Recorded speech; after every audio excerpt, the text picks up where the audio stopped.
All right, so if you've been following along in my story, we just finished at the end of 2002.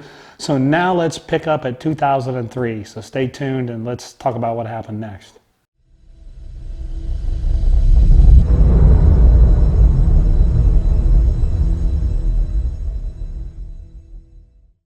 All right, so thanks everybody for listening. If you've been following along about my story, kind of my history, very long history. I appreciate it. But where we left off last was in 2002.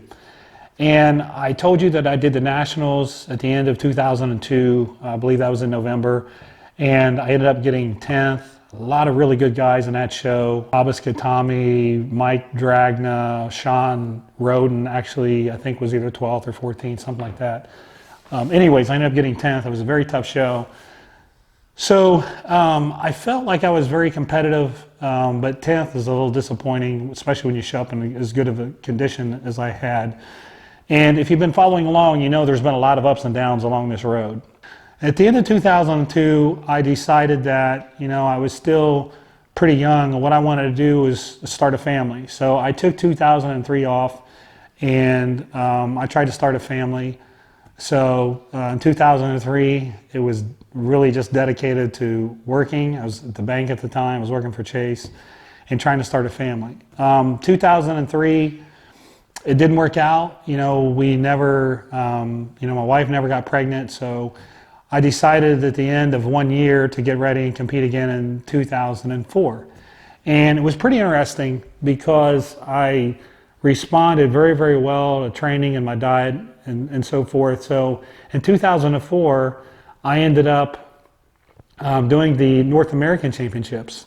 I ended up getting 4th place. And I remember several things about that show. One of the cool things that I learned during that show was that you didn't need diuretics to compete at a high level and be successful. Up until that point, every show I'd ever done, I'd use the diuretic. And I thought, I was brought up that you just had to do that. That was part of what you did the night before a show. And I remember my coach at the time, I've told this story a lot of times, but it never gets old. He came in, he looked at me the night before the show, and he asked me what diuretics I had with me, and I handed them to him, and he very calmly walked into the bathroom, he threw them in a toilet, and he flushed them down. And I had a second there where I pretty much panicked, and he said, look, I'll never forget this. He said, look, you look great, I don't want you to mess it up.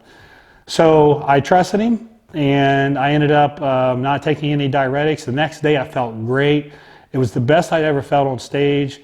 I felt really hard. I felt nice and full. I just was very happy with how I looked. And I ended up getting the first call out and ended up in 4th place. And was real happy about that. So that was around September. And I thought, okay, I want to go ahead and I want to start preparing for 2005. Now I think I'm on the radar again. I did pretty good. So 2005 came along, and this turned out to be the most difficult year that I can remember ever having in my life. At that point, my wife and I weren't trying to have a baby. She ended up getting pregnant. We went on vacation, and she ended up losing the baby on vacation. And then I had a Bernese Mountain Dog, and she died of cancer early that year. That's actually why I started calling myself Mountain Dog 1 on the boards, because my Bernese Mountain Dog was Lucy. And then I had a family member die. So 2005 was really rough, and but this was just the beginning. So about 4 or 5 weeks out, I think, from the USA in 2005, I started getting a lot of pain in my stomach. And I didn't really know what it was. And I was just hoping that when a show would come and go, that I would be fine and it would go away. Well, it didn't go away. And the pain ended up getting worse and worse and worse. And it got to the point where I couldn't even eat any food really without having massive spasms of pain in my stomach. And I ended up going out to California to do the LA Championships the week before the USA. I wanted to get some momentum going. But I was really sick. I was by myself. I was in a hotel room. I remember calling my doctor, Dr. Serrano, and told him I was literally afraid I was going to die.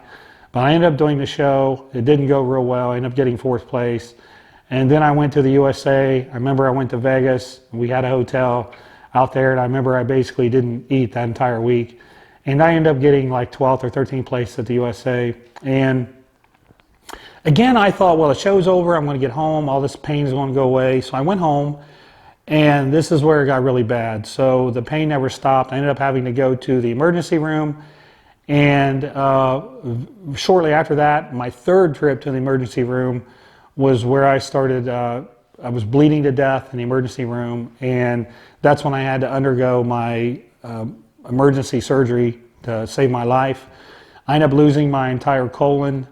I don't have a colon. I don't have a large intestine. I've had people tell me that that's impossible. You can't live without it. Well, I'm telling you, you can. I haven't had one for 12 years now.